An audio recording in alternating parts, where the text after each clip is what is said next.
온 우주를 주관하시는 하나님이심을 이 계절의 변화에서 느낄 수 있어서 감사를 드립니다. 우리 하나님께서 이 땅에 진주같이 진에게 파묻혀 있던 성결의 진리와 복음을 우리 웨슬리 목사님을 통해서 발견하게 하시고 온 세계에 수많은 웨슬리안들을 만들어내게 하시니 감사를 드립니다. 우리 서울신학대학교 웨슬리 신학연구소가 제2, 제3의 웨슬리 같은 목사님들, 학생들, 교수님들이 많이 나와서 우리 학교를 책임지는 것은 물론 한국의 성결교회, 그리고 성결파 교회들, 그리고 온 세계 성결운동을 일으켜 나가는 우리 서울신학대학교가 되게 도와주시옵소서. 오늘 귀한 강사님을 모시게 됨을 감사를 드립니다. 우리 강사님을 통해서 이제 나오는 말씀들이 우리의 귓가를 울리는 말씀이 아니라 마음의 신비에 새겨지는 복된 시간 되게 도와주시옵소서. 예수님의 이름으로 기도하옵나이다. 아멘. 예, 기도 감사드립니다. 자, 그러면 이제 우리 강사님으로 모시는 양재훈 교수님, 예, 협성대학교 교수님 모시고 웨슬리 신학과 산상수훈이라는 제목으로 말씀을 한 40분 정도 원고를 중심으로 예, 발제해 주시고 그 다음에 우리가 좀 질의응답하는 시간을 갖도록 하겠습니다. 여러분 뜨거운 박수로 환영해 주시면 감사하겠습니다. 예,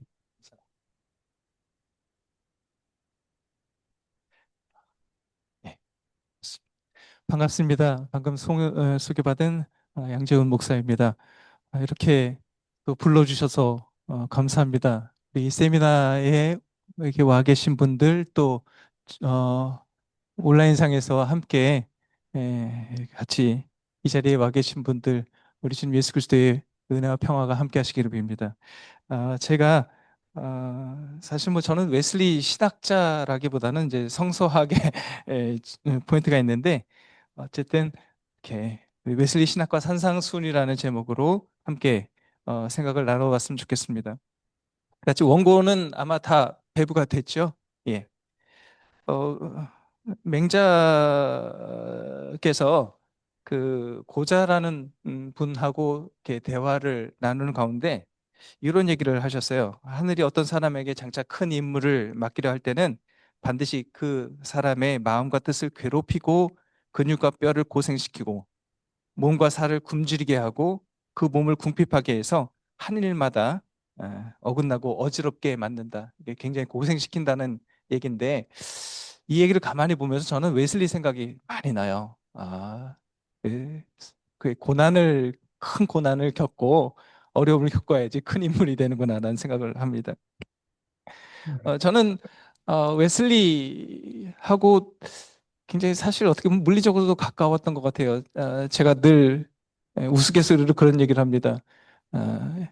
한국의 신학자 중에서 웨슬리가 살았던 동네하고 제일 가까이 살았던 사람은 나밖에 없을 것이다 라는 생각. 왜냐면 제가 살던 셰필드가 차로 다 한 3, 40분 가면 에버스가 있거든요.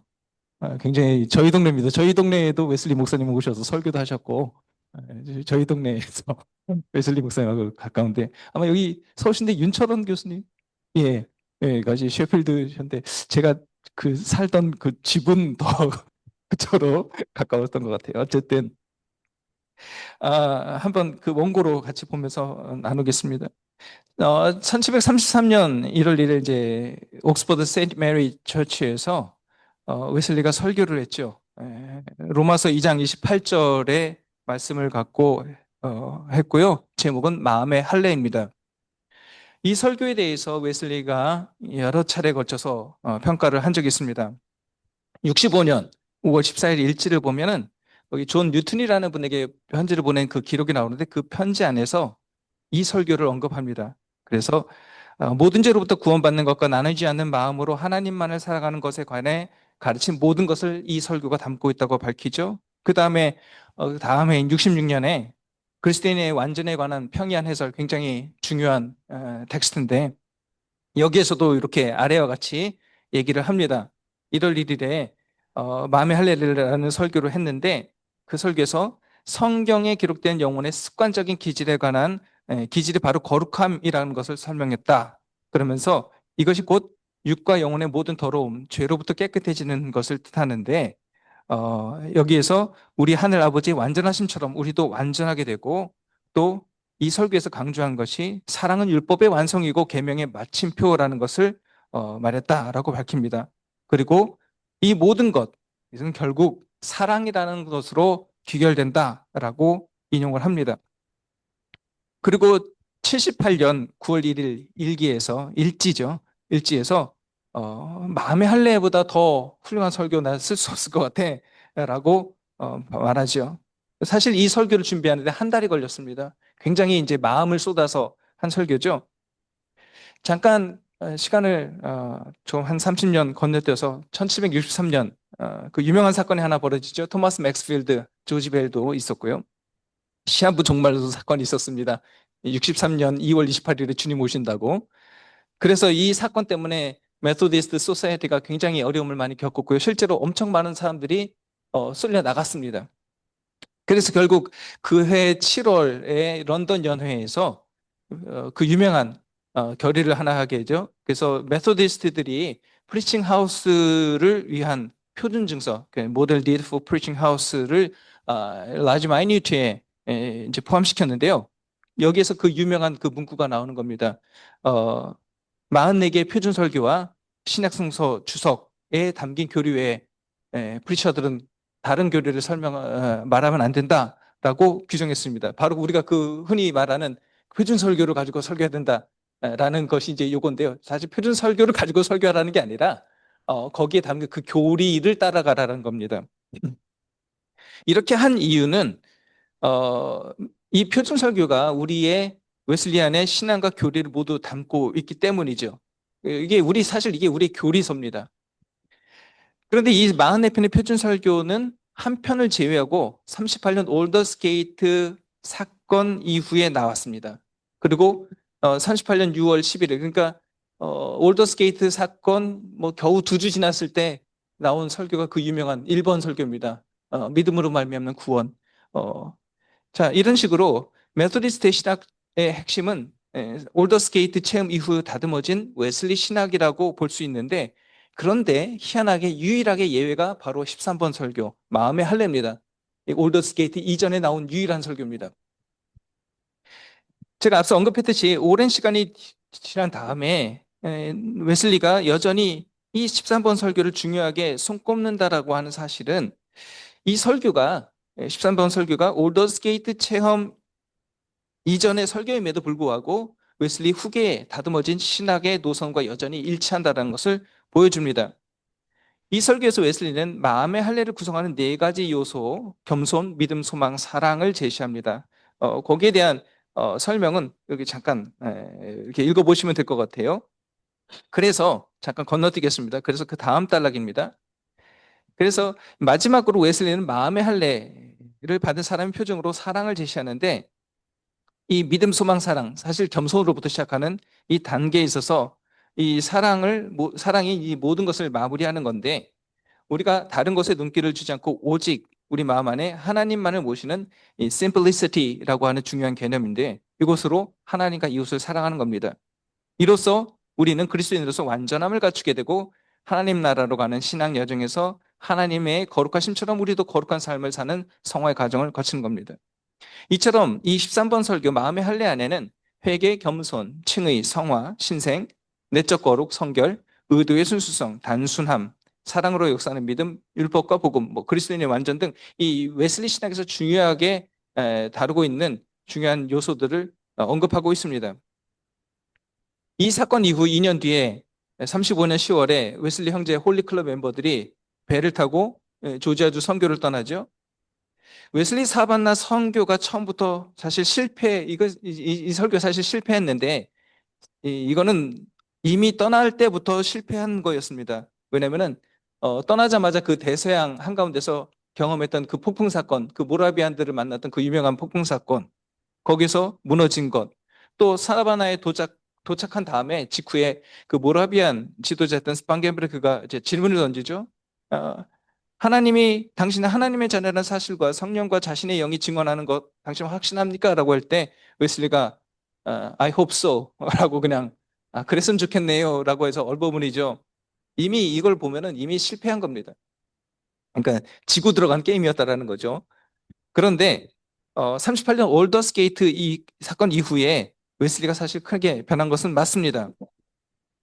그리고 올더스 게이트 사건 전후에 벌어진 일련의 사건이라든지 이 체험을 통해 변화된 웨슬리의 모습, 그리고 표준 설교집 44편의 실긴 설교가 한 편을 제외하고는 모두 이 올더스 게이트 사건 이후에 이루어졌다는 사실은 그러면은 옥스포드 시절의 신앙이나 뭐 이런 거 하고 다 웨슬리가 다 이제 버렸나 보다라고 할 수도 있어요. 그런데 그렇게 생각하기에는 이 33년에 나왔던 즉 홀리클럽 멤버들이 뜨거운 열정이 정점에 이르렀을 즈음에 나왔던 이 13번 마음의 할례라고 하는 설교는 그래도 올더스 게이트 사건을 너무 우상화하면 안 될 것 같다라고 하는 것으로 우리에게 경고를 해주는 것 같습니다. 그래서 저는 지금 이번에 이 20대 옥스퍼드 시절 그리고 올더스 게이트 사건 바로 직후에 있었던 일들을 돌아보면서 웨슬리 신학을 좀 살펴보고자 합니다. 그리고 이 13편의 산상수훈 강해를 통해서 이것이 어떻게 웨슬리 신학을 담고 있는지 살펴보고자 합니다. 25년부터 30년대 초 우리가 이때가 이제 웨슬리의 옥스퍼드 시절인데요. 자, 이때를 한번 살펴보겠습니다. 38년 5월 24일 올더스 게이트 모라비안 집회소에서 웨슬리가 경험했던 사건, 우리가 흔히 회심이라고 하죠. 저는 그 회심이라는 단어를 쓰는 것이 적절한지는 모르겠습니다만은 저는 사실 회심이라고 보기엔 대각성이라는 표현을 좀 좋아하거든요. 어쨌든 회심이라는 것이 이제 사실 그 회심에 대한 그 학문적인 데서는 이제 크라이시스 컨버전하고 리시스 컨버전이 두 가지를 나눕니다.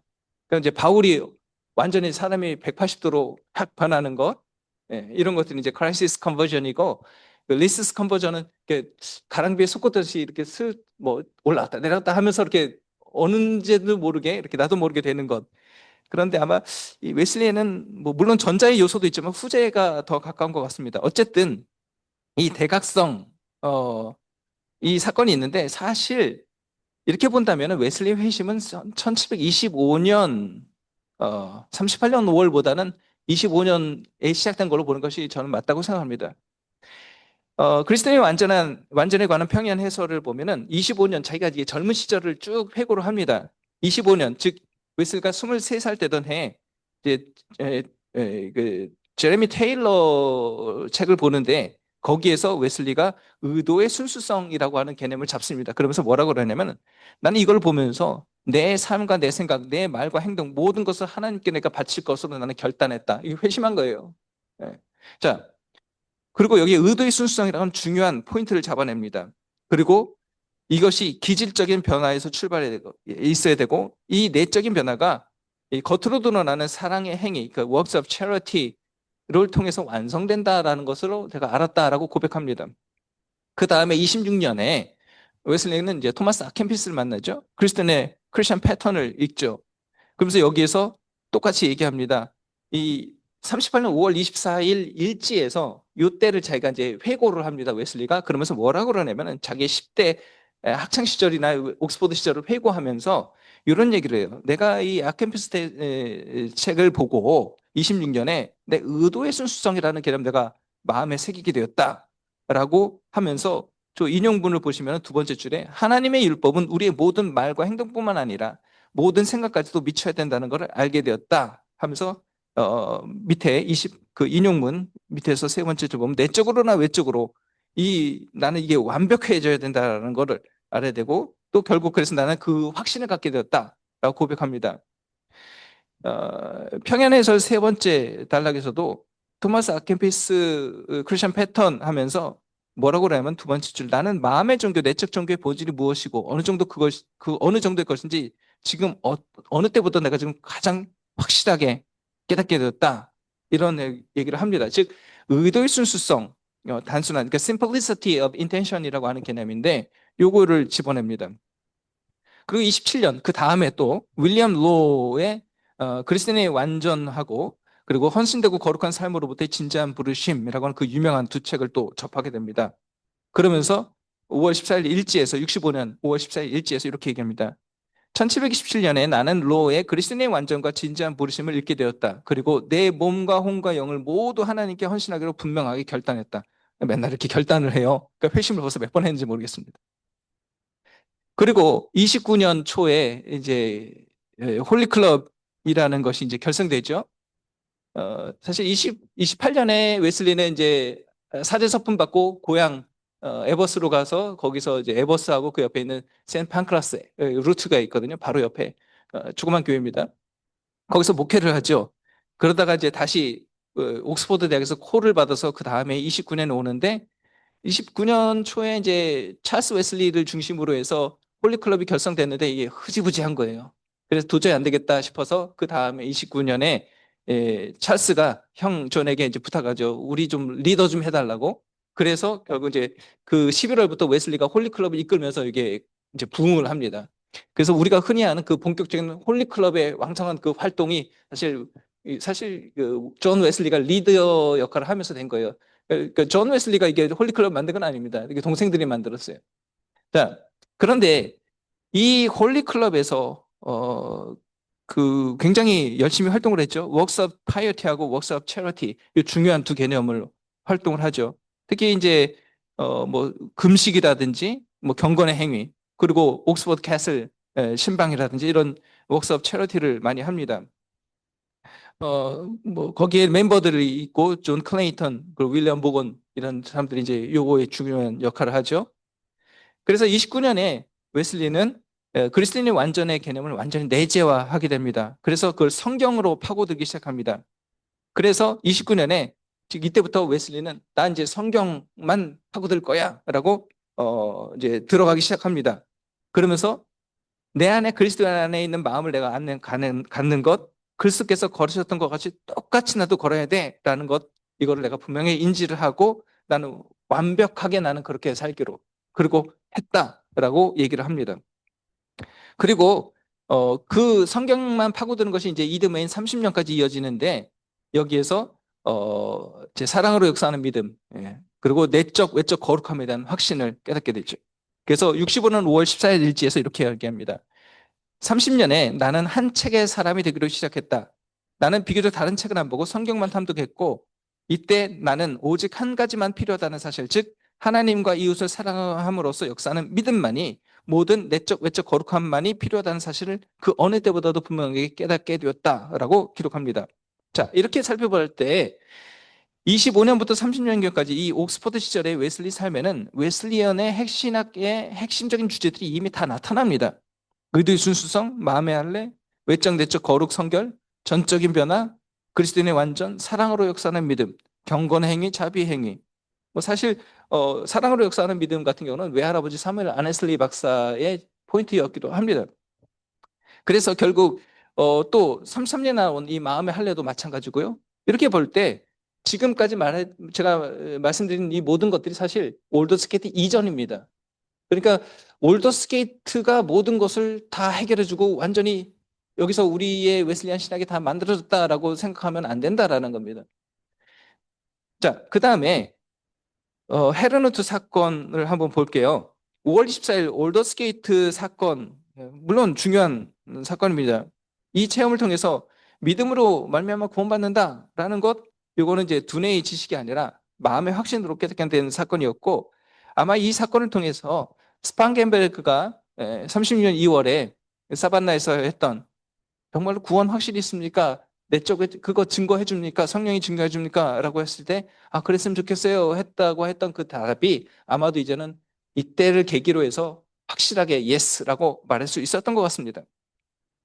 그리고 실제로 6월 11일에 했던 표준석의 1번 믿음으로 말미암는 구원에 이것이 분명히 드러납니다.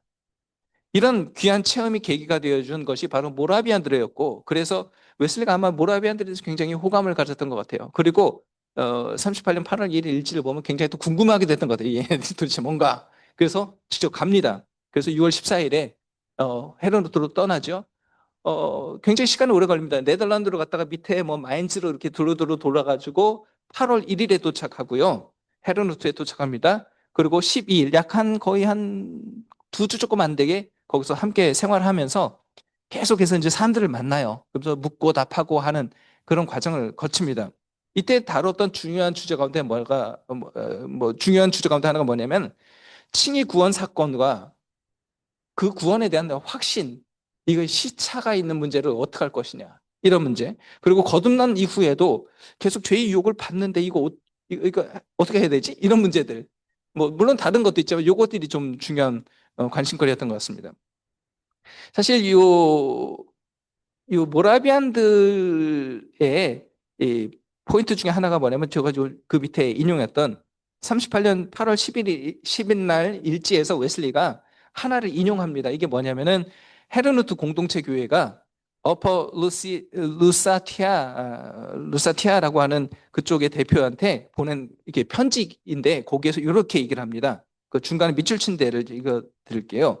당신은 모든 의심이나 두려움을 넘어서 하나님의 자녀임을 온전히 확신합니까? 어떤 방식으로, 어떤 순간에 당신은 그 충만한 확신을 받았습니까?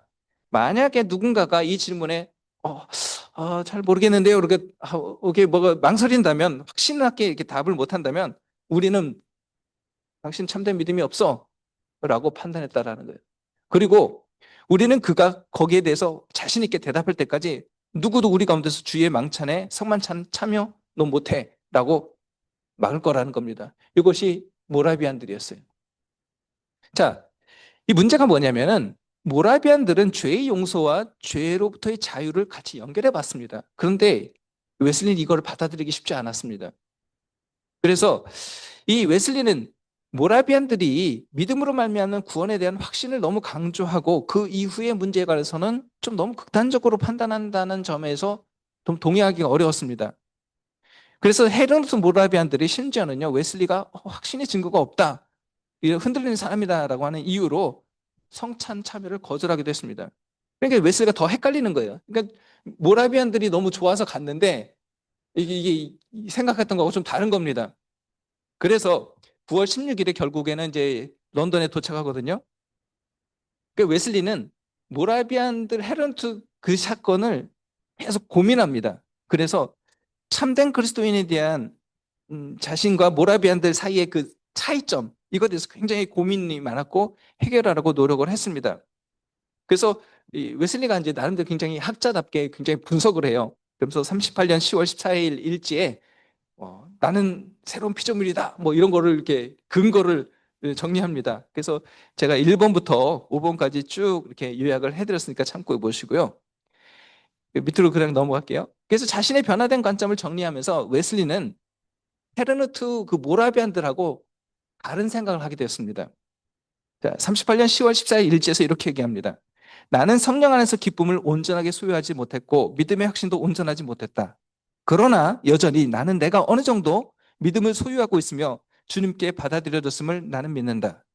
나는 아들 예수 그리스도를 통해서 하나님과 화해되었다는 사실을 믿는다. 즉 앞에 보면은 나는 확신을 못해요. 이 말은 뭐냐면 모라비안들의 눈에 보기에 웨슬리 너는 크리스찬 아니야, 거듭난 사람 아니야, 이렇게 얘기하는 겁니다.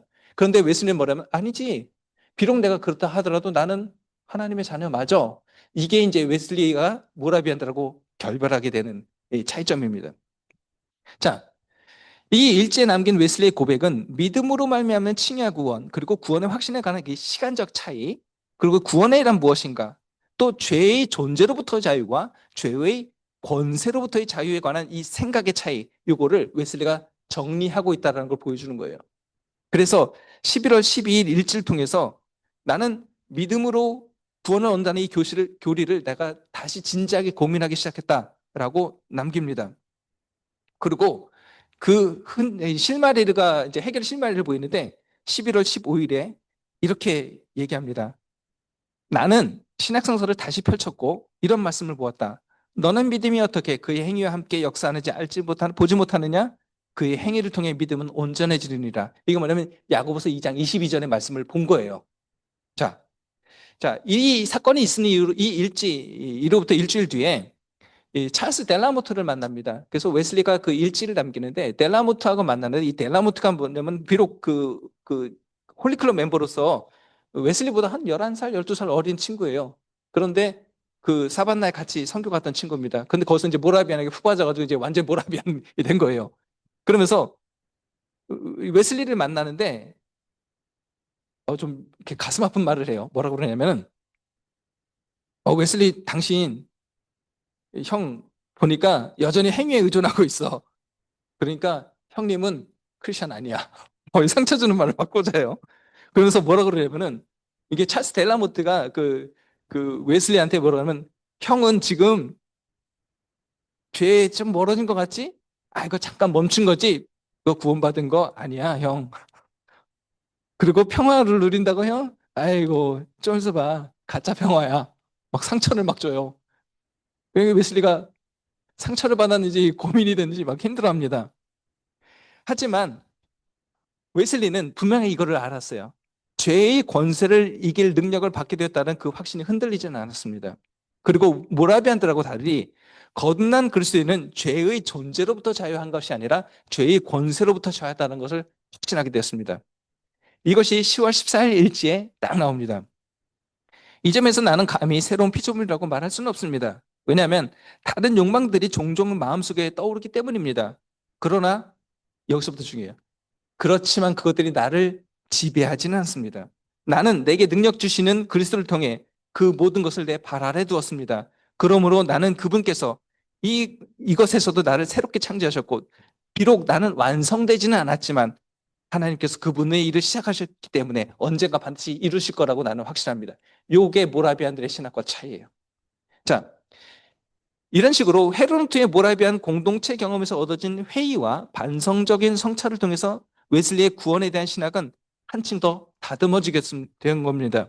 특히 칭의 이후에 거듭난 하나님의 자녀로서의 거룩한 삶을 중시하게 되었고 이로써 율법 아래 인간에서 은혜 아래 있는 인간으로 그래서 칭의와 성화가 잘 균형 잡힌 신학을 형성하게 된 겁니다. 웨슬리가 즐겨하던 성경 그 갈라디아서 5장 6절이죠. 사랑으로 역사하는 믿음, 이 참 의미 이게 무슨 뜻이냐면은 믿음은 사랑을 통해 그것이 참된 믿음이라는 것을 증명된다라고 하는 거거든요. 이거 이제 이 갈라디아 5장 6절의 말씀이 뭐냐면은 네가 믿음이 있어? 그것이 진짜인지 가짜인지는 네가 사랑으로 어떻게 하는지 그걸 보면은 그것이 참인지 거짓인지 참 믿음인지 가짜 믿음인지 알 수 있다라는 거거든요. 웨슬리가 바로 요거를 잡아낸 겁니다. 그래서 이때 49년 말에 나온 표준설교 31문 믿음으로 세워진 율법 2에서 믿음은 사랑의 시녀다라고까지 말하게 된 겁니다.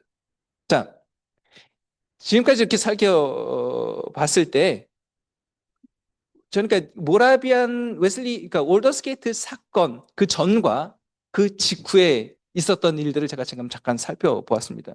이거를 염두에 두고 산상수훈을 좀 살펴보겠습니다. 25년부터 35년까지 약 10년 기간에 웨슬리가 쌓았던 자신의 신학과 신앙이 미국 조지아주 선교 과정에서 도전을 받았고 모래 위에 지으지처럼 험하게 사실 무너진 겁니다. 그래서 35년 올더스게이트 대각선 사건은 이 기초가 어떤 점에서 잘못되고 그런 것들을 깨닫게 해준 사건이었습니다. 그래서 이 사건을 계기로 올더스게이트 사건을 계기로 웨슬리가 이제 기초공사를 다시 한 겁니다. 그 원리와 순서를 전면적으로 수정하는 새로운 출발점이 되어 주었습니다. 그리고 이 새 출발에 큰 계기를 마련해 준 것이 모라비안에 대한 궁금증과 호감 이것이 이제 결국 헤르노트로 가게 만들었죠. 그런데 헤르노트 방문이 웨슬리의 그 방문이 웨슬리는 새로운 깨달음을 좀 더 세심하게 다듬고 수정하는 그 계기가 되어준 겁니다. 웨슬리가 그렇게 하도록. 그래서 신학의 새로운 수정 과정에서 웨슬리는 옥스퍼드 시절에 그가 깨달았던 것을 모두 내버린 것이 아닙니다. 도리어 그 옥스퍼드 시절의 체험들을 그 경험들을 올더스게이트에서 깨달은 것과 연결해서 이 포용적으로 신학을 형성했습니다. 웨슬리 신학의 핵심은 표준설교와 신학성서 주석에 담겨 있습니다. 특히 표준설교는 우리 근간인 신학의 근간인 구원론을 중심으로 구성되었죠. 표준설교 1번 서문에 이런 것들이 잘 나타나고 있습니다. 그래서 이 표준설교가 우리가 무엇을 믿는가, 우리 신앙은 무엇이 본질인가라고 하는 것을 잘 담아내고 있는데 여기서 웨슬리가 서문에서 이렇게 얘기하죠. 하나님 나라라는 것을 얘기합니다. 즉 우리 신앙의 생활의 궁극적인 도착 지점은 하나님 나라이고 표준설교 안에는 이 구원의 여정들을 다 담고 있습니다. 사실 우리가 뭐 성경에서도 그렇죠. 요한복음이라든지 모든 우리 복음서라든지 결국 하나님 나라로 가는 것에 대한 얘기를 하는 겁니다. 그래서 표준설교를 통해 어떻게 하나님 나라로 들어갈 수 있으며 그 하나님 나라에서 산다는 것이 어떤 것인지 사람들에게 웨슬리는 알려주고자 했습니다. 그래서 표준설교 일권과 신약성서 주석 각각 서문에서 웨슬리가 강조했듯이 지식이 부족한 사람이라 할지라도 그래서 몰라서 하나님 나라 못 가는 일이 없도록 쉽게 설명하려고 했다라고 하는 겁니다. 웨슬리 신학은 구원론이 그 핵심인데요. 인간이 어떻게 타락했고 사망이 어떻게 인간을 지배되었고 그리고 하나님이 어떻게 먼저 구원의 손길을 내밀었고 인간은 그 손길에 어떻게 응답해야 되는지 그리고 응답할 때 어떤 일이 벌어지는지 그리고 마귀전에서 하나님 자녀로 거듭난 인간이 이제 어떻게 살아야 되는지 이런 걸 다룹니다. 여기에서 이것들이 다 이제 타락과 원죄, 선행은총, 회개, 칭의, 거듭난 성화, 그리스도의 완전 이런 것 같이 모든 신앙의 여정표로 표현이 됩니다. 그리고 이 표준설교가 이런 것들을 다 남아냈는데 특히 13편으로 구성된 산상수훈 강해가 핵심으로 자리 잡고 있죠. 44편 설교들을 이렇게 보시면 그냥 제각각입니다. 뭐 주제 설교 여기저기 성경도 있고요. 그런데 유일하게 이 13편만 강해 설교 시리즈 설교입니다. 그리고 분량도 3분의 1이나 돼요. 그렇게 많을 텐데 왜 이거를 굉장히 엄청난 분량을 할애한 거거든요. 이건 뭐냐? 웨슬리가 산상수훈을 굉장히 웨슬리 신학의 핵심으로 강조하고 있었다는 것을 증명해 보여주는 겁니다. 심지어는 16번, 그러니까 강해 1번 설교에서 이렇게 얘기합니다. 산상수훈에서처럼 기독교의 모든 면모를 우리에게 보여준 적이 없습니다. 즉 뭐냐면 산상수훈 보면 우리의 신학이 다 나와 있다 이 뜻입니다. 자, 그래서 그 다음 페이지 59년 11월에 존 다운스에게 편지를 보내면서 이렇게 얘기합니다. 영원한 구원을 향한 여정에서 절대적으로 필요한 것 여기 산상수훈이 이걸 담고 있다라는 겁니다. 그래서 웨슬리에게 산상수훈은 매우 중요한 신학적 지침이었고 하나님 나라로 가는 여정에서 매우 중요한 것을 담은 가르침입니다. 산상수훈 강해에는 선행은총과 회개를 시작해서 하나님의 자녀로 거룩한 삶을 살아가는 길을 마무리합니다. 뭐 타락 이런 거는 별로 다르진 않는데 여기 내용을 보시면 제가 이 표로다가 쫙 요약을 해놨습니다. 보시기 편하시라고.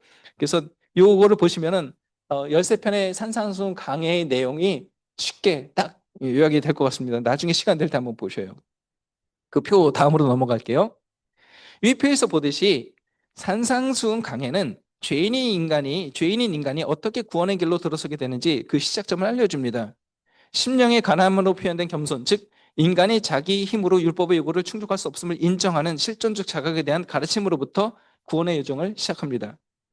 타락 이전의 인간 상태와 타락의 과정, 타락으로 인해서 인간에게 일어난 변화 등 이런 것들은 뭐 38번, 뭐 39번, 5번 그리고 설교, 하나님의 형상이라든지 그리스도의 오신 목적 등 이런 설교 등에 다 나타나 있습니다.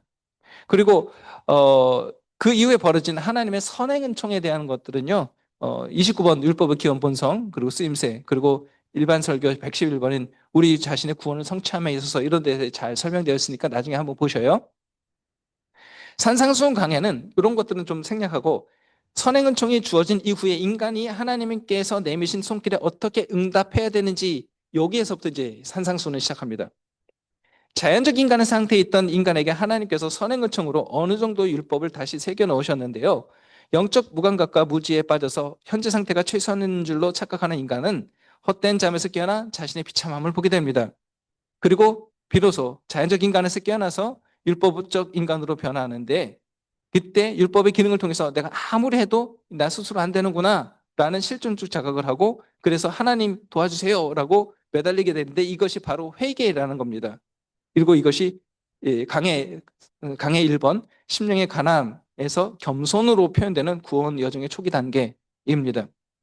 이것이 이제 영어로는 이제 helplessness라고 하는 건데 이게 굉장히 중요한 신학적 개념입니다. 이게 굉장히 웨슬리가 강조하는 겁니다. 그러니까 영적 잠에서 깨어나는 순간이고 자력 구원이 불가능한 것을 신론적으로 인지하는 순간이죠. 그래서 회개를 통해 이게 회개인데 믿음을 선물로 받아 칭의 곧 죄의 용서를 얻게 된 인간은 하나님께서 그리스도를 통해서 나를 의롭게 셈쳐 주셨다고 하는 확신, 즉 단순한 지식적 동의가 아니라 실제 내 삶에서 적용되어서 벌어지고 있는 현실이라는 확신을 갖게 됩니다. 칭의를 통해 우리는 죄책으로부터 구원을 얻게 되고, 죄책으로부터의 구원입니다. 죄의 존재가 아니고 은혜 아래에 있는 자로 거듭나서 죄의 권세를 이길 힘을 얻게 됩니다. 이 죄의 권세를 이길 힘을 얻게 된다는 것은 굉장히 중요하죠. 그래서 그 메소디스트라고 불리는 자들의 찬송집, 우리 메소디스트 찬송집 있죠. 제 1번 찬송 뭔지 아시죠? 만입이 내게 있으면 그거거든요. 그런데 그 3절 보세요. 내 죄의 권세를 깨트려 그 결박 푸시고거든요. 그러니까 죄의 권세를 이길 힘을 나에게 주셨다라는 겁니다. 이게 굉장히 중요한 신학의 포인트입니다. 자, 그래서 죄의 권세를 이길 힘을 얻게 됩니다. 그래서 은혜 아래에 있다는 것은 죄의 권세로부터의 자유이지 죄의 존재로부터 자유를 의미하지 않고, 그래서 그리스도인은 두렵고 떨림으로 구원을 날마다 이루어 나가는 겁니다. 자, 심령의 가난함에서 시작한 산상순의 여정은 애통함에 대한 강의로서 성화의 여정을 설명하는데, 애통하는 이유 중 하나로 신앙적 후퇴를 마음 앞에 하는 겁니다. 이것은 거듭나서 하나님의 자녀가 된 사람이라 할지라도 여전히 죄의 유혹을 받고 흔들릴 수 있고 라는 것을 전제하는 것이고요. 이건 성화 과정에서 늘 일어나는 일이다라는 것을 보여줍니다. 그리고 산상수훈 강의 3번에서 팔복에 대한 3번까지 이제 팔복 강의를 하는데, 이 내용이 모두 그리스도인이 성화의 여정을 걸어갈 때 겪는 일들을 다루고 있습니다. 여기에서 웨슬리가 의도의 순수성, 내적, 외적 거룩 성결, 단순한 눈, 이런 중요 신학적 주제를 다룹니다. 강해 4에서 9번은 거룩한 삶의 구체적인 실천 과정을 담고 있습니다. 강해 4에서는 기독교가 본질적으로 사회적 종교다, 그리고 자신의 거룩함을 세상에 드러낸다라는 한 점을 강조하고요. 5번에서는 율법과 복음의 관계를 다룹니다. 이 율법 5번 강해가 굉장히 중요합니다. 이 강해는 앞서 우리가 다뤘던 25에서 35년 옥스퍼드 시절의 체험과 38년 올더스케이트 체험 이후, 그리고 헤르누트 공동체에서 방문했을 때 겪었던 이 체험이 종합적으로 어우러서 균형 잡힌 신학을 정립하게 된 웨슬리의 깨달음이 잘 드러나는 설교입니다. 웨슬리는 이 설교에서 율법, 즉 도덕법이 우리를 복음으로 이끌고 복음은 우리를 율법으로 제대로 이룰 수 있도록 인도한다라고 말합니다. 그래서 율법과 복음의 관계를, 즉 믿음과 칭의의 관계를, 성화의 관계를 아래와 같이 얘기합니다. 이거는 굉장히 중요한 건데요. 제가 읽을게요. 20번 강의 5번 3.9 단락에서 이렇게 얘기합니다. 우리가 믿으세요, 그럼 구원받을 거예요 라고 말하는 것이, 믿으세요, 그러면은 당신 죄에서 벗어나서 하늘나라로 그냥 직행합니다, 그냥 갑니다, 이거 아니라는 거예요. 믿으면은 거룩함? 그거 안 해도 돼요, 그냥 갑니다, 이 뜻 아니라는 겁니다. 그럼 뭐냐? 우리는 믿으시오, 그러면 당신은 거룩하게 될 겁니다 라고 말하는 겁니다. 예수를 믿으세요, 그러면 당신은 평화와 능력을 받게 될 것이고, 그리고 당신이 믿는 하나님에게서 그 능력을 받아서 네 발로, 하나님 발이 아니라 네 발로 죄의 권세를 짓밟게 될 것이며, 그리고 당신이 온 마음으로 하나님을 사랑할 수 있는 그 능력을 받게 될 겁니다 라는 말을 한다. 이것이 바로 믿으라는 뜻이라는 겁니다. 이건 우리의 웨슬리의 신학의 핵심을 잘 보여줍니다. 믿음으로 의롭다 하심을 입어 거듭나 하나님의 자녀가 된 크리스천은 죄의 권세를 이길 힘을 받았기 때문에 죄를 짓지 않습니다. 그리고 죄의 권세를 이길 힘을 받아 거룩한 길을 갈 때 여기서 중요한 요소로 의도의 순수성을 얘기합니다. 사랑으로 역사하는 믿음으로 거룩한 길을 갈 때 이것이 자칫하면 내 공로가 되기 때문에, 그러면 헛수고가 되니까요. 그러지 않도록 우리는 두 마음 품지 않도록, 그래서 이 simplicity 혹은 single eye라고 합니다. 우리 시선을 하나님께로 고정하는 의도의 순수성을 가져야 합니다.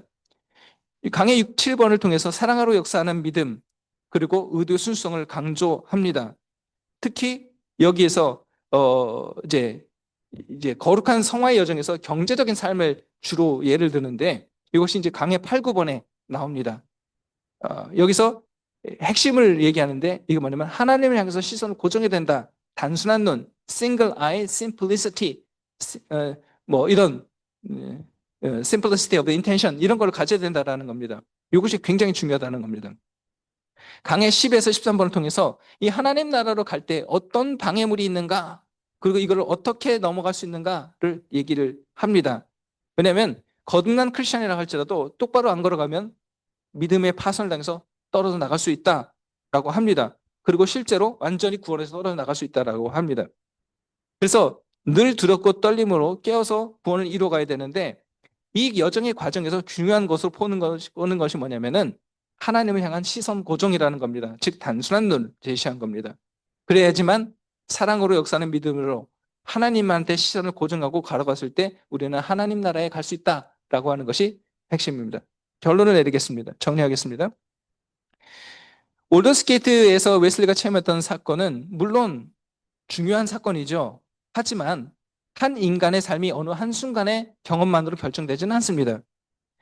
웨슬리가 올더스게이트 이전에 걸어왔던 모든 경험, 환경, 뭐 어린 시절 수잔나 웨슬리 교육, 뭐 더 거슬러 올라가면은 뭐 사무엘 아네슬리 외할아버지, 뭐 갖가지 이런 모든 요소들이 사실 영향을 다 미친 겁니다.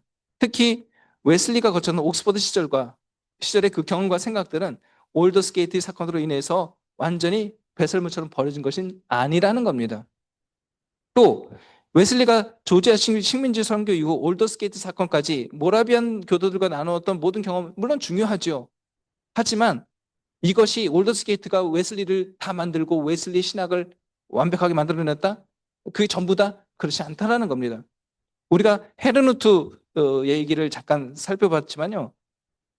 도리어 웨슬리는 모라비안의 신학을 수정을 해버립니다. 그러니까 그거를 100% 받아들이는 것이 아니에요. 그러니까 우리가 일종의 모라비안 올더스게이트에 대한 너무 환상을 갖고 있기 때문에 모라비안 만세 이름으로 있는데 사실 그렇지 않다라는 겁니다. 그리고 사실 이것뿐만 아니라 헤럴트 이후 영국에 돌아와서 웨슬리가 했던 고민들 그리고 그 풀려고 했던 그 신학적 고뇌 또 그 이듬해인 39년도부터 벌어졌던 뭐 가벌시 주시는 은총 프리 그레이스라든지 뭐 찰스 웨슬리가 거기다 이제 한술 더 떠가지고 유니버설 리뎀션 찬송을 붙여가지고 난리가 났는데 이로 인해서 벌어졌던 조지 휘필드 그 예정론자들과의 관계라든지 또 그리스도인의 완전한에 관한 신학적 논쟁들 그리고 40년에는 모라비안 신도들, 페틀라인 신도라고 완전히 갈등을 벌어지고 뭐 45년에는 완전히 결별하죠. 그리고 이런 일련의 과정들이 사실 웨슬리 신학을 만들어가는 모든 과정 가운데 작용했다라는 겁니다. 특히 44년, 45년 계속 1, 2, 3, 4의 연애를 한번 보셔요. 연애록을 보시면은 그것이 뭐 무슨 뭐 투표하고 선거하는 데가 아니에요. 거기 보시면은 그리스도의 완전, 성화, 칭의, 성결, 신자의 타락, 회복, 회개의 열매, 믿음, 선행, 온전 성화 이런 것들을 사실 연회 때 이런 것들 다 사실 이거 총회 때 요거를 다 고민했죠. 즉 웨슬리 신학이 그냥 올더스게이트 하나로 완별되는 게 아니라 이런 모든 것 비포 애프터 다 합쳐서 형성되는 겁니다. 자, 여기서 저는 특히 올더스게이트, 그러니까 옥스퍼드 시절 웨슬리 경험과 올더스게이트 사건 이후 페르논트 공동체 방문과 이로 인한 38년 하반기 웨슬리 신학적 고뇌를 제가 중심적으로 좀 봤습니다. 이것을 통해서 어떻게 웨슬리가 신학적 주제들을 형성해가고 정체성을 찾아가고 여기에서 몇몇 핵심적 요소들이 이 산상수훈 13편의 강의에서 반영되는지 살펴봤습니다. 올더스게이트 체험이 웨슬리 신학의 전부이듯 오해하기 쉬운 우리 한국 웨슬리언 교회 상황은 자칫하면 편협된 웨슬리안 신앙을 양산할 수 있습니다. 물론 웨슬리가 필수적인 1번으로 믿음에 의한 구원, 중요한 것으로 딱 1번을 제시한 것은 맞습니다. 하지만 자칫하면은 보네표가 지적했듯이 값싼 은혜에 젖어서 편협한 웨슬리안을 만들 수 있습니다. 우리는 웨슬리 신학을 생각할 때 올더스게이트의 체험에 대한 과도한 우상화를 배척하고 웨슬리가 끝까지 강조했던 사랑으로 역사하는 믿음, 곧 율법과 복음의 포용적 관계를 염두에 두어야 합니다. 그리고 이런 맥락에서 표준설교 13편은 우리에게 중요한 시점을 준다고 생각합니다. 이상으로 저의 발표를 마치겠습니다. 감사합니다.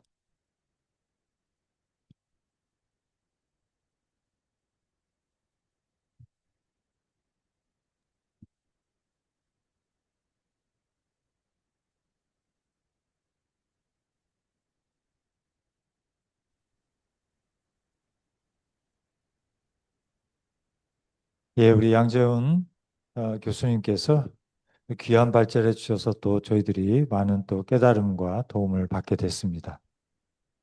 자, 이제 우리 플로어에서 같이 좀 또 우리 줌으로 들어오신 우리 목사님들 또 우리 신학도들께서 좀 자유롭게 시간을 가지고 대화를 했으면 좋겠습니다. 자유롭게 말씀해 주시기 바랍니다.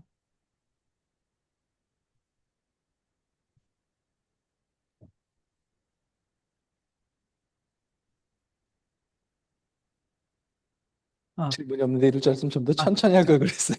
아닙니다. 이제 시작이 되는 거니까. 질문 드려도 될까요? 네네, 우리 목사님.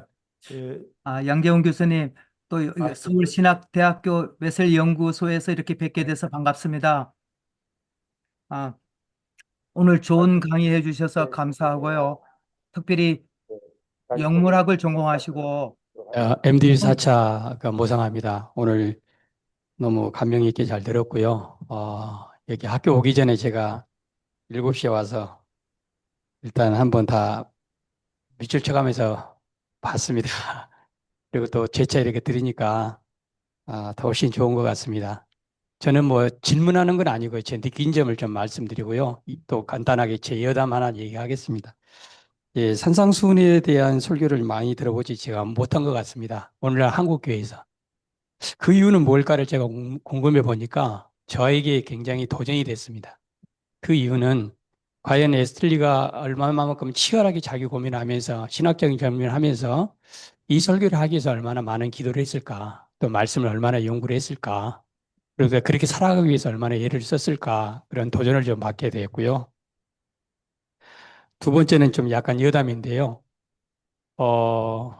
다행스럽게 켈빈 선생이 오해는 마십시오. 54세인가 55세에 돌아가셨잖아요. 근데 존 웨슬리는 89세에 돌아가셨어요. 편차가 35년입니다. 그걸 제가 이렇게 생뚱맞게 생각한 이유는 뭐냐면, 1765년에 성경적 구원의 길을 출판했을 때, 존 웨슬리의 나이가 63세였어요. 저와 비슷한 나이인데요.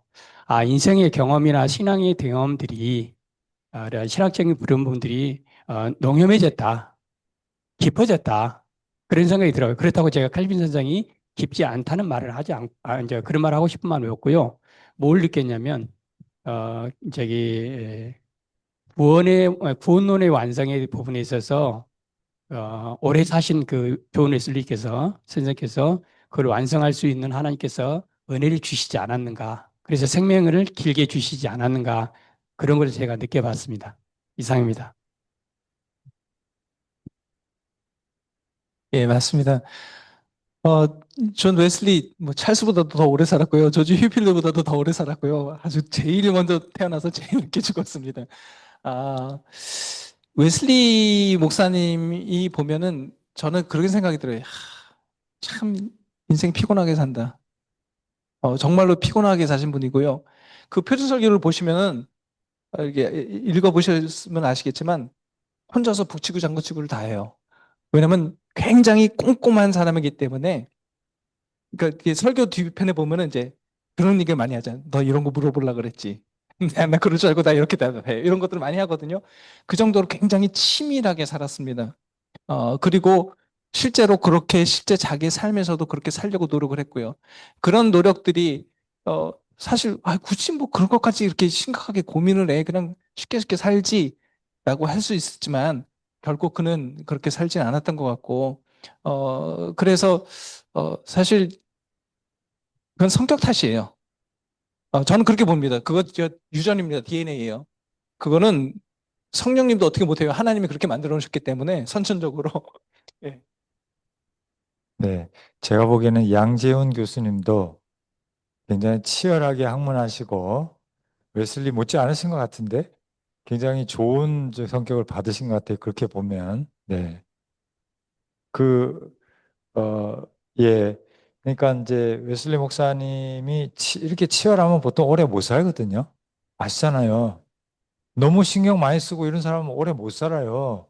근데 웨슬리 목사님이 어떻게 이렇게 오래 사시면서 이렇게 했을까를 잠깐 생각해 봤어요. 어쩌면 그거는 웨슬리 목사님의 관심이 나누어지지 않고 싱글 포인트로 끝까지 갔기 때문에 많은 신경을 썼지만 그러나 하나님 기뻐하시는 쪽으로 포커싱을 놓지 않고 계속 갔기 때문에 그분이 만약에 나 좀 총회장도 해야 되고 뭐 총회장 되는 게 나쁘다는 얘기는 아닙니다. 예, 해도 해야 되고 저것도 해야 되고 이것도 해야 되고 만약에 그렇게 살으셨으면은 그 연약한 육신이 감당할 수 있었을까? 그게 아니고 하나님께 주신 그 어떤 복음적인 또 사역적인 그것을 품고 계속 했기 때문에 하나님께서 힘도 주시고 본인의 그것도 이제 감당할 수 있지 않을까 하는 생각도 해봅니다. 그 웨슬리 혹시 그런 거 아세요? 그 웨슬리 목사님이 장수의 비결을 한 5가지인가로 이렇게 정리한 게 있어요. 진짜로 있어요. 혹시 아세요? 제가 그거를 지금 다 기억을 못 하는데 그 중에 하나가 기억나는 거 몇 가지 말씀드리면은 일찍 자고 일찍 일어나세요. 그거 있었어요. 네, 그리고 소식하라는 것도 있었고요. 제가 지금 몇 가지 생각이 안 나는데 제가 하도 마음에 와닿아가지고 제 아내한테도 막 보내주고 이러고 오라고 그랬는데 굉장히 뭐 단순한 삶을 살고 또 건강에 대해도 그렇게 관심이 많았어요. 그래서 자기가 뭐 아시겠지만 의학 서적도 펴고 실제로 또 뭐 전기 치료도 많이 했죠. 예, 이건 전기 치료도 많이 했습니다. 네.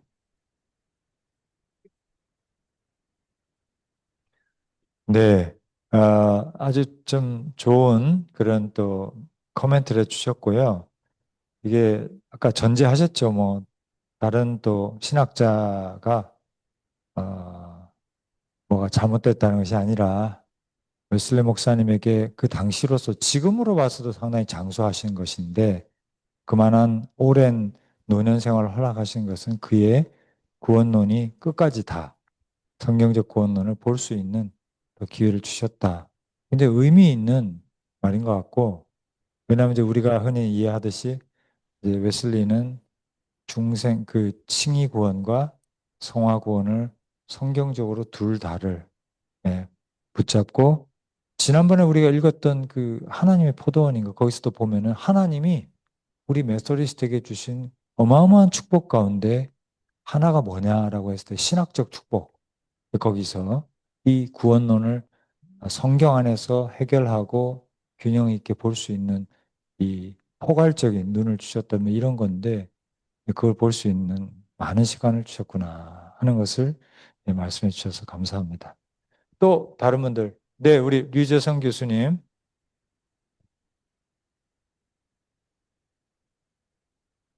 네. 나와요? 아, 예. 네, 그 아까 그 건강 얘기해 주셨는데 네, 웨슬리가 이제 또 살아생전에 2번이나 유서를 썼었잖아요. 죽을 뻔해서. 그래서 이제 유난히 더 이제 건강에 관심이 있었던 것 같아요. 그리고 사실 아까 이제 이거 하시기 전에 저하고 이제 단둘이 있으셨을 때 그때 이야기를 해주신 거를 여기 플로어에다가도 얘기를 해주셨으면 좋겠어요. 칭의에 대해서 이제 이야기를 해주셨는데 말하자면 이제 좁은 의미에서의 칭의가 있겠고 또 넓은 의미에서 칭의가 있겠고 또 이제 웨슬리가 이제 말년에 이제 최후 심판 같은 이제 설교를 보게 되면 이제 뭐 일부 학자들은 이제 최종 칭의까지도 이야기를 하면서 좁은 의미는 말하자면 이제 죄사함과 입양이라고 하는 말하자면 이제 회심의 어떤 순간적인 사건이라고 볼 수가 있겠고 넓은 의미는 사실은 거기서부터 시작을 해가지고 사실 신자가 성화와 영화에 이르기까지 전체적인 구원의 체계를 이야기할 수가 있겠고 최종 칭의는 그 최종 심판이라는 설교에서도 나오는 것처럼 결국에는 우리가 하나님 나라 가서 하나님 앞에서 최종적으로 우리가 의롭다 함을 말하자면 이제 법정적으로다가 최종적으로 이렇게 선언받는 이제 그렇게 해가지고 사실은 이렇게 크게 아까 이제 우리 교수님께서도 말씀을 해주셨는데 이거 루터나 칼빈이 들으면 놀랄만한 일이 아니겠느냐 이제 그런 이야기를 해주시면서 저는 이게 산상수훈이 그 3가지의 어떤 큰 맥락에서의 좁은 의미, 또 넓은 의미, 또 최종적 의미에서의 칭의라고 하는 거를 사실은 서두에서 산상수훈 서두에서 이제 회개와 제사함에 관한 이야기를 분명히 하고 있고 지금 말씀해 주시는 것처럼 중간 쪽으로 넘어가다 보면은 결국에는 우리가 칭의한 말하자면 의롭다함을 얻은 이후에 그 다음에 우리가 하나님 나라 가는 길을 조명하면서 우리가 어떻게 살아가야 되는지에 대해서 그리고 이제 마지막 같은 경우에는 이 믿음의 열매로 이제 의와 경건과 이런 이야기들을 쭉 하잖아요. 사랑과 자비와 경건의 일 모든 것들. 그러니까 말하자면 최종 심판이라고 하는 그 설교에서도 결국 우리가 거기에서 우리의 믿음이 어떻게 의롭다함을 받을 것이요 하면서 이제 행동 말하자면 믿음의 열매로서 이제 그렇게 우리가 산상수훈을 통해서 끊임없이 훈련하면서 이야기했던 것들을 그 열매들을 그 설교들을 어떻게 보면 하나님 앞에 증거로서 이렇게 내밀 수 있는 그래서 산상수훈이 보면은 저는 그런 것 같아요. 인생의 중간기에 웨슬리 전체 인생에 있어서 중간기거든요. 딱 보면. 그 중간기인데 그 중간기에 웨슬리 신학 전체 이 칭의의 이 큰 차원을 이 구원의 여정의 전체 차원을 실천적으로 조망하고 어떻게 우리가 살아가야 되는지를 말하자면 훈련 교본처럼 다 준 것 같아요. 그래가지고 제가 다 여쭈려고 했던 것들인데 그런 것들을 좀 중점적으로다가 우리 플로어에다가 그런 이야기들을 좀 더 많이 해주시면 좋을 것 같아요. 네. 그 산상수 웨슬리가 뭐 잠깐 제가 여기도 말씀드렸듯이 산상수를 굉장히 중요하게 여겼던 것 같아요. 그러니까 그 많고 많은 설교 중에서 하필이면 그 44개를 추렸는데 그 중에서 13개나 넣었다라는 거는 큰 결심을 한 거거든요. 이거 되게 마음을 쓴 건데 그만큼 실제 그 안에서도 그런 지금 교수님 말씀하신 것처럼 특히 이제 이 성화의 과정에 대한 그런 거를 많이 다루고 있고 저는 이것이 정말로 우리 웨슬리안의 삶의 교과서가 돼야 된다라고 생각을 합니다. 이것이 이제 사실 그냥 단순한 지적인 것뿐만 아니라 이것이 마음에 그러니까 your story가 아니라 it's my story가 되기 위해서 저는 사실 산상수훈 10, 강의 3번이 그렇대가 아니라 그러면 오늘 아침에 그 말씀이 나에게는 어떻게 삶을 바꿔놓고 있는가, 건드려주고 있는가, 이게 굉장히 중요한 것 같아요. 한국 교회가 사실 요즘에 사회적으로 많이 손가락질 받지만, 저는 그래서 감히 이런 말씀도 합니다. 우리가 산상수훈의 말씀대로 산다면, 웨슬리를 떠나서 산상수훈 마태복음 5, 6장에 있는 말씀만처럼 산다면은 한국 산다. 우리나라 살 수 있다. 그리고 한국 교회도 충분히 존경받고 살 수 있다. 그리고 웨슬리 표준 설교를 이렇게 보면은 그 강해, 13편 강해를 보면은 어떻게 구구절절 틀린 말이 하나도 없어요. 제가 한 10여 년 전에 한 논문을 하나 썼습니다. 이게 영어 논문인데 이게 이제 논문 심사가 들어오잖아요. 이건 뭐 우리끼리 얘기인데, 이거 그분 보시면 안 되는데. 근데 이제 웨슬리 갖고 산상순 한다 그러면 뻔하잖아요. 누가 하는지. 그분이 전 줄 안 거예요. 장로교 신학사였는데 저한테 연락을 주셨더라고요. 자기가 봤다고. 이거 비리인데. 그래서 일단 다 끝난 다음에 얘기했어요. 그러면서 뭐라고 그러시냐면은 이 논문에 나온 대로 그것이 진짜 웨슬리안의 그렇다라고 하면 자기는 웨슬리안 되고 싶다고. 그 장로교 신학교분이 그랬어요.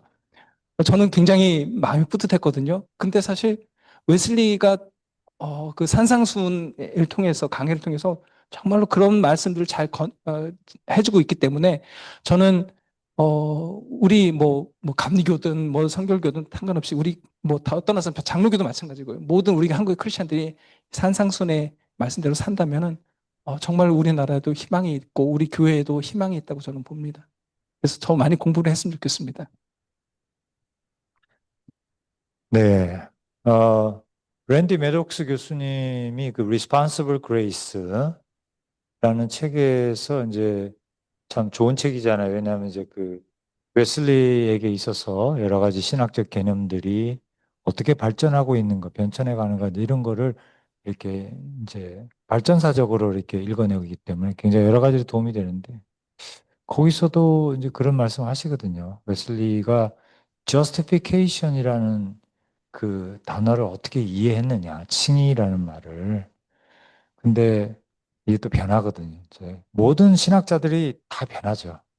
네, 변하는데 사실 올더스게이트 전에는 상당히 이제 경건주의가 강조했던 것처럼 이렇게 어떻게 보면은 이제 그런 율법주의적이고 그런 또 본인이 읽었던 책들이 다 그런 것들을 강조하는, 그래서 결과로서의 어떤 선행과 우리 인간의 경건의 결과로서의 어떤 칭의를 바라보는 이제 이런 입장이었고, 올더스게이트에서는 그게 아니라 이제 루터와 이런 종교개혁자들 이런 것들을 따라서 그게 아니라 그걸로 우리가 얻을 수 있는 건 아니고 예수 그리스도의 그 은혜, 대속적인 은혜, substitutionary, 이제 대속적인 그런 것들을 통해서 우리가 얻는다라는 큰 깨달음을 얻었고, 근데 그걸 이제 깨닫고 나서 모라비안들을 만나보니까 이분들이야말로 그 속에 살아가고 있는데 다 끝난 거예요.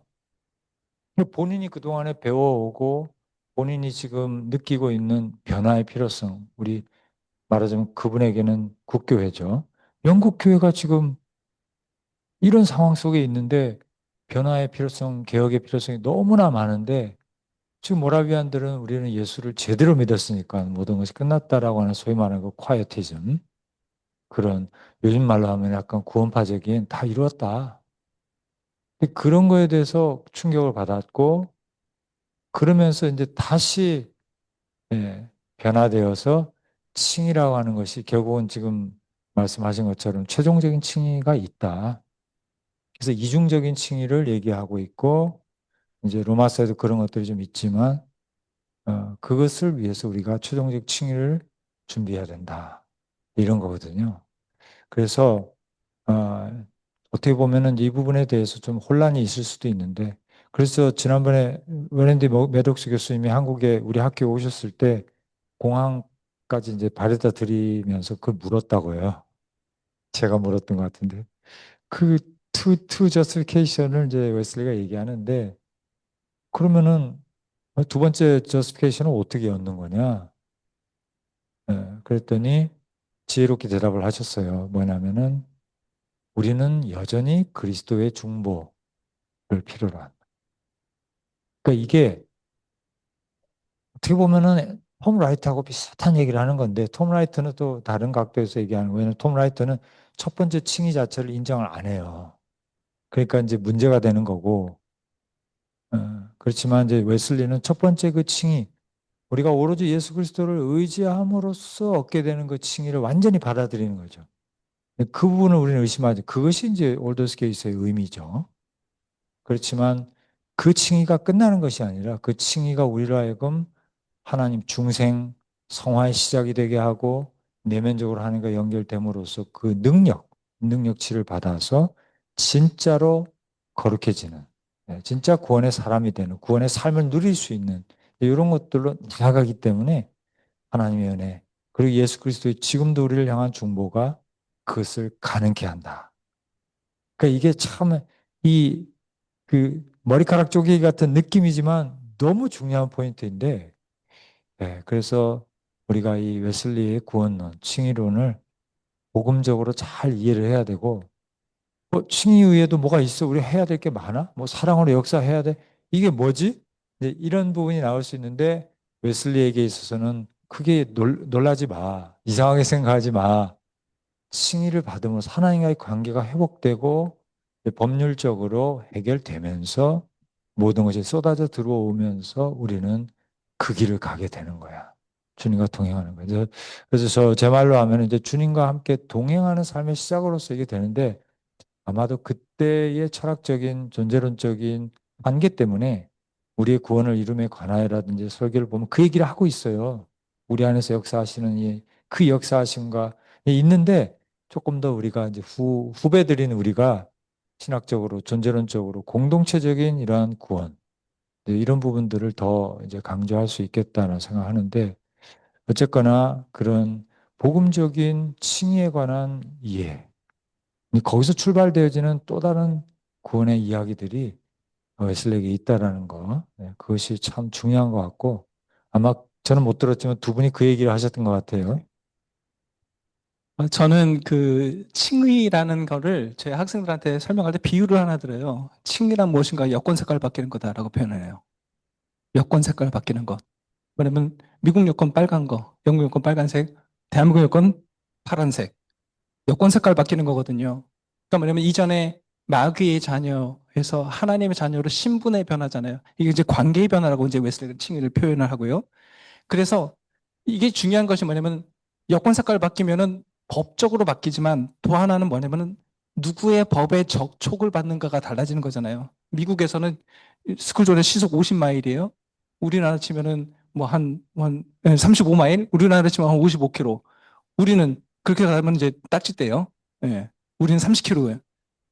그 내가 한국 여권을 갖고 있다, 시민권을 갖고 있다라고 하면은 시속 35마일, 50km 달리면 안 되거든요. 이제는 그건 옛날 얘기고 이제는 넌 30km로 달려야 돼라고 하는 거죠. 그러니까 결국 이 여권 색깔 바뀌는 칭의의 문제, 관계의 변화는 결국 뭘로 바꿀 수밖에 없냐면 실제적인 변화, 즉 웨슬리가 신생에서 얘기하는 실제적인 변화는 뭐냐면 누구의 법으로 실제 지키냐 안 지키냐 그렇게 살아가느냐의 문제거든요. 그러니까 이게 결국에는 뗄 수 없는 문제고 그래서 칭의는 관계적인 변화지만 반드시 그 어떤 실제적인 삶의 변화를 마치 아무리 뭐를 쪼개도 반드시 아무리 나노 단위로 쪼개도 항상 왼쪽과 오른쪽의 양면이 있을 수밖에 없는 것처럼 그렇게 성화의 과정도 그렇게 돼야 되는 것 같습니다. 우리 교수님께서 저희 웨슬리안들 전체에 그 일기와 편지를 읽는 것이 참 중요하다는 걸 조금 이야기를 해주셨으면 좋겠어요. 여기서도 많이 이야기를 해주셨는데 일기를 보면 웨슬리가 되게 목회적이잖아요. 그리고 이제 고민하고 설교를 통해서 정리해가지고 딱 내놓은 거를 여기에서는 어떤 고민과 어떤 절차와 어떤 사람과 대화가 서신이 오가면서 그거를 정리했는지에 대해서 그 맥락이 쭉 풀려서 나오잖아요. 그래서 그런 것들을 조금 이야기를 해주시면. 그 제가 이제 사실 책을 지금 거의 하나 마무리하고 있는 단계 하나 있는데 이미 저희 감리교에서 이제 표준 설교로 설교하기라고 하는 그 시리즈를 좀 제가 냈고 지금 그거를 제가 44편을 다 그 작업을 하고 있어요.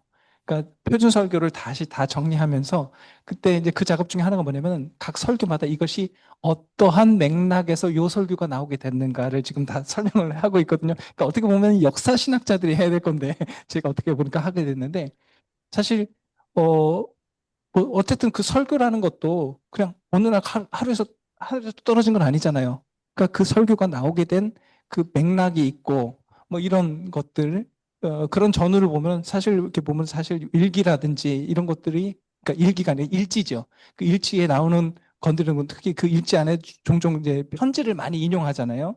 이런 것들 내용을 보면은 그 설교하고도 많이 연결되고 우리가 이제 표준 설교뿐만 아니라 저는 그래서 저희 학교에서는 그렇게 해요.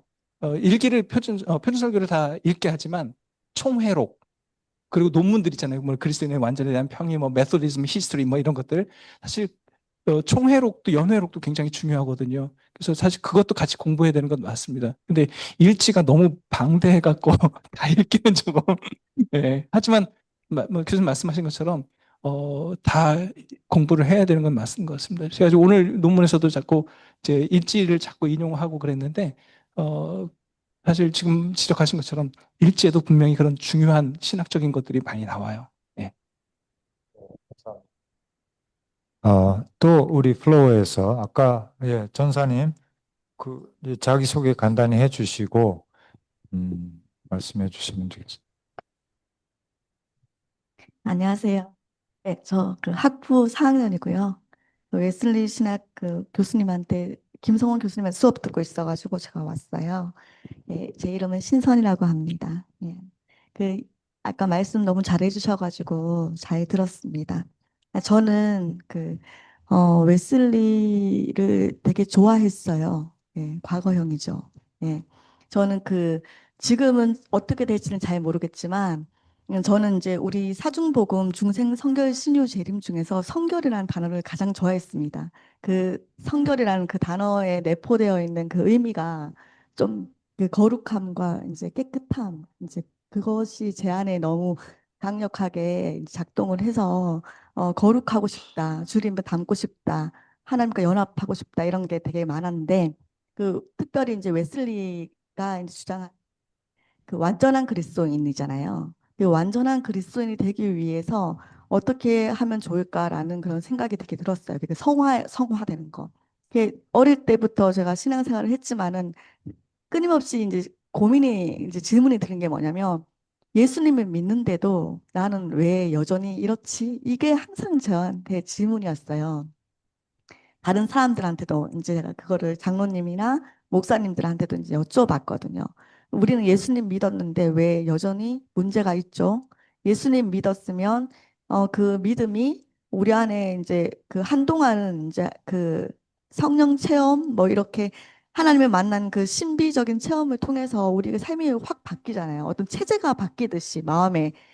그래서 생각과 이런 행실이 바뀌는데 시간이 지나면서 점차 이게 좀 신앙의 그런 것들이 이제 허물어지고 다시 옛사람이 되어가는 그런 것들이 이제 발견이 되면서 또 성장하고 이제 지금 어른이 되었지만서도 또 이제 믿는 우리들끼리 그리스도인들 안에서도 봤을 때도 예수님을 믿는데 예수님 믿으면 다 해결이 되는 거잖아요. 우리 내적인 어떤 갈등이나 문제나 다른 사람과의 관계에서의 문제나 이런 모든 것들이 다 해결이 돼야지 마땅한 건데 안 그렇단 말이죠. 근데 이제 그리스도의 완전 이거를 성화에 대한 그런 갈망을 통해서 이제 생각을 하다 보니 막 거의 약간 예전에는 좀 약간 강박적인 그런 증세가 있을 정도로 사람들이 저한테 하는 이야기가 좀 자유해져라 이런 얘기들을 되게 많이 했어요. 그 내가 안 자유한가? 막 이렇게 생각이 들 정도였거든요. 그래서 이제 아까 말씀하셨는데 그 죄의 본질, 죄의 존재에 대한 자유가 아니라 죄의 권세를 이길 힘을 주셨다라는 그 포인트에서 그렇다면은 죄의 권세를 이길 힘을 주셨다는 것이 좀 더 현실적으로 봤을 때 그 힘이 과연 무엇인지 좀 여쭤보고 싶어요. 그래서 이제 아까 사랑으로 역사하는 믿음 이렇게 이야기하셨는데 이 땅에서 그 믿음이 그 참인지 거짓인지 알 수 있는 방법은 사랑이 있냐 없냐로 구분한다고 아까 얘기하신 거죠. 사랑. 그래서 그거에 대해서 여쭤보고 싶습니다. 그리고 실제적으로 한 가지 그 웨슬리는 그 자신의 그 삶 속에서도 봤을 때 그 조지 휘필드나 다른 사람들과의 갈등이 굉장히 많았었잖아요. 칼빈도 그렇고 모리비안도 나중에는 이제 결별을 하고 떠나는 그런 거 보면은 그 특성 가지고 있는 특성 그 성격이 자기 고집이 되게 세고 그리고 또 뭐죠? 뭔가 자기가 가지고 있는 신념 가치에 굉장히 휩싸여 있다는 그런 느낌을 받거든요. 예, 그래서 그런 것과 더불어 봤을 때 자기가 생각하는 그 신학적인 그 바탕과 자기의 그 실제 그 삶의 모습과 좀 달라 보이는 것 같아서요. 네. 그 죄의 존재로부터의 자유와 죄의 권세를 이길 힘. 아, 요거는 사실 우리 신앙에 늘 우리가 하는 고민 중에 하나죠. 뭐 예를 들어서 뭐 기껏 기도원에 가서 이제 산상성에 가지고 일주일 동안 막 방언받고 막 열심히 하고 토요일에 이제 마치고 이제 집에 가려고 딱 내는데 네 거리에서 신호 위반하는 저 보면 이제 욕이 나오기 시작하죠. 그러니까 우리가 소위 말하는 은혜를 쏟아버린다고 하는 그러면서 이제 후회가 밀려오죠. 나는 방금 전까지 기도원에 가서 은혜 받고 금식 기도하고 하는데 왜 갑자기 또 이게 또 나올까?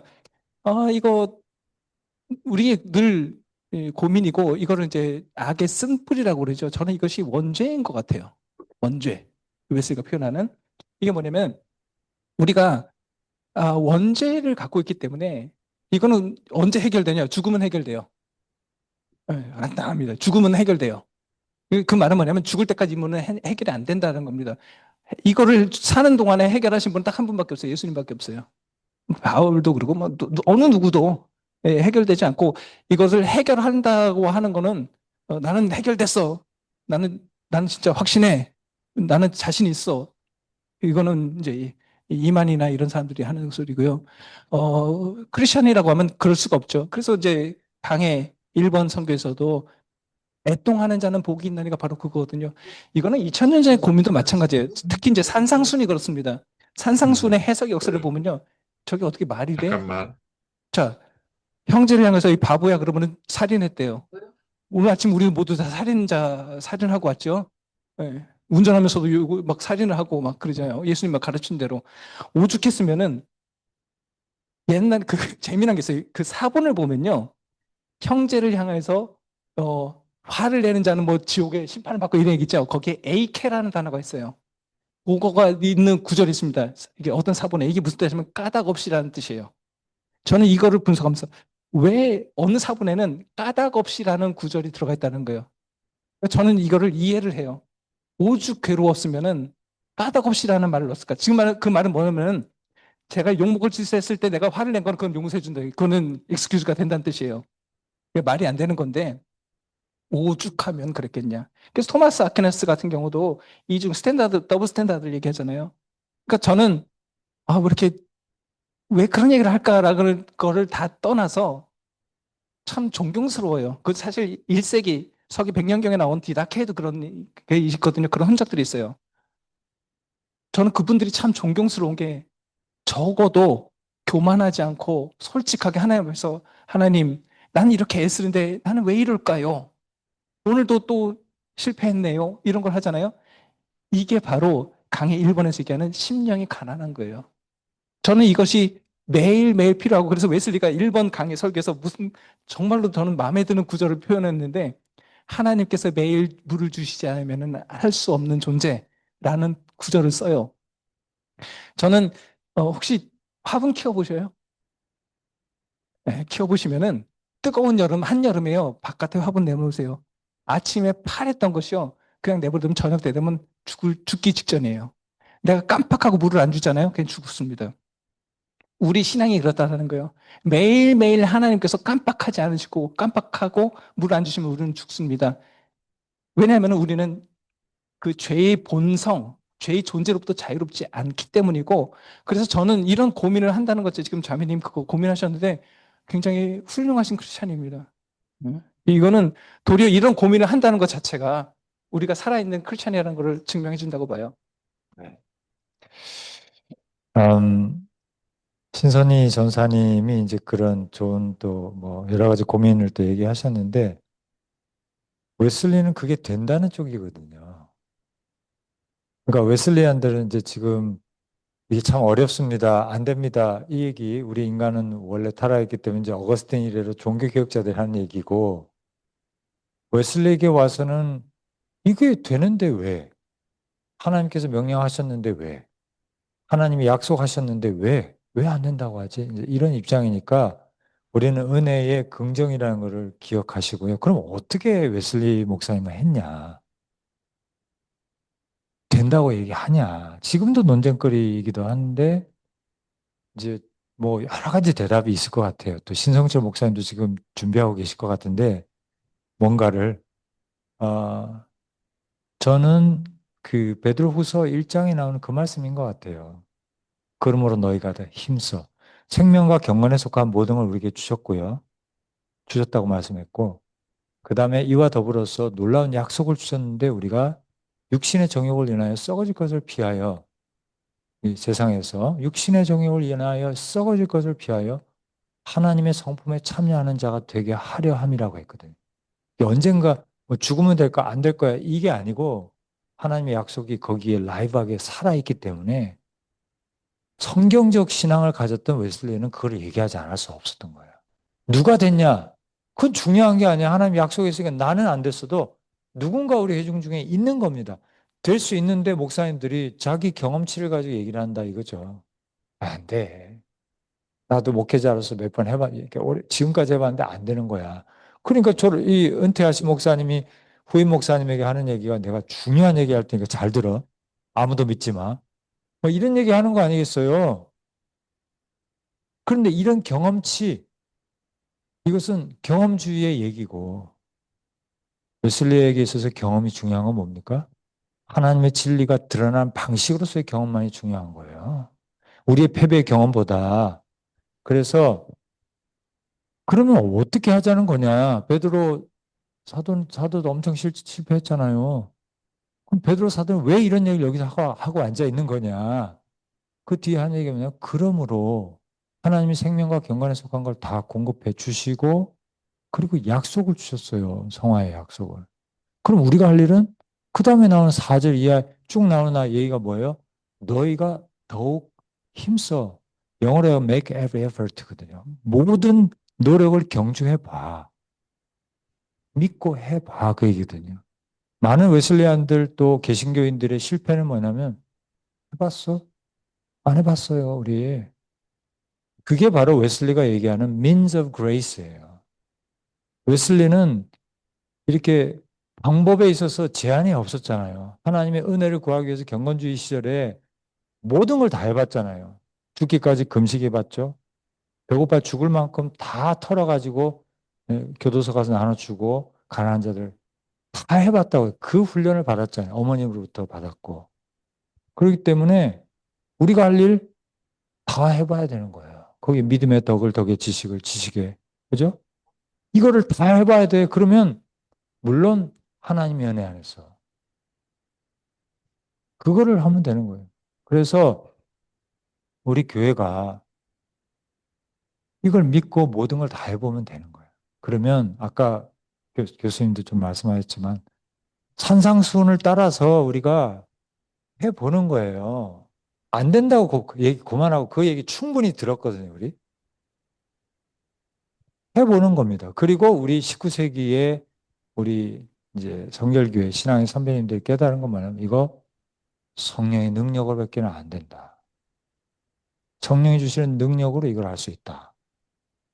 이게 되게 중요한 게 뭐냐면은 아까 우리 랜디 메럭스 교수님이 교리적인 걸 신학적인 것으로 표현한 것 같지만 그리스도의 중보로 된다라고 얘기했거든요. 어떻게 우리가 또 칭의가 있어요? 최종 칭의가 있다고요? 그건 뭐예요? 있어요. 요한계시록을 보세요. 제가 요한계시록 가끔 얘기하는데 요한계시록에는 믿음으로 구원받는다는 말 자체가 없어요. 전부 다 성도의 행실이에요. 행위 구원. 이거 어떻게 하면 좋아요? 그게 최종 칭의거든요. 누가 이걸 통과할 수 있냐는 거예요. 근데 우리 선배님들이 깨달은 건 뭐냐? 내버려 두니까 웨슬리안 운동도 중산층 돼가지고 완전히 그냥 파석화 되어버린 똑같이 된 거예요. 또 그러니까 웨슬리가 말년에 그 하나님의 포도원 지난번에 읽었던 설교에서 하나님께서 이 모든 걸 다 해주고 좋은 포도를 기대했는데 왜 웨슬리안들이 메소리스트들이 들포도가 되어버렸냐 이거를 말년에 얘기하고 있잖아요. 그게 인간인 건 맞는데 그러니까 19세기 급진적 성결 운동이 뛰어나가지고 뭐예요? 성령 받아야 되고 성령 받으면 된다. 이거예요. 그러니까 우리 이명직 목사님이 교장으로서 서울 신학교 교장으로서 했는데 본인이 안 되는 거예요. 그러니까는 사흘을 금식하고 기도하면서 하나님 나를 데려가든지 아니면 성결의 은혜를 주옵소서. 그러니까 하나님께 구하니까 하나님께서 주시잖아요. 그게 우리가 할 수 있다라는 거죠. 그래서 웨슬리 목사님이 우리에게 보여준 거는 모든 means of grace를 다 활용해라. 하나님 주신 지혜가 있지 않냐. 혼자 있지 말고 둘이 공부해. 그리고 웨슬리 신학 연구소 행사에 참석해. 왜? 이런 데서나 이런 얘기를 듣지 어디 가서 누가 이런 얘기를 자꾸 합니까? 허프 물고. 여기에서 웨슬리를 발견하는 거예요. 웨슬리의 장자는 따로 있지 않아요. 그 스피릿을 이어받고 붙들고 약속을 붙들고 가는 사람들이 웨슬리의 후계자가 되는 겁니다. 뭐 감리교회가 그걸 하는 겁니까? 성결교회가 하는 겁니까? 그래서 저는 means of grace 그러니까 우리 감신대 누구의 김교일원 가르치시는 교수님이 오셔가지고 하신 말씀 웨슬리의 교회론이요. 그거 기능주의적인 심지어는 실용주의적인 교회론입니다. 무슨 얘기예요? 교회 자체가 은혜의 수단인 거예요.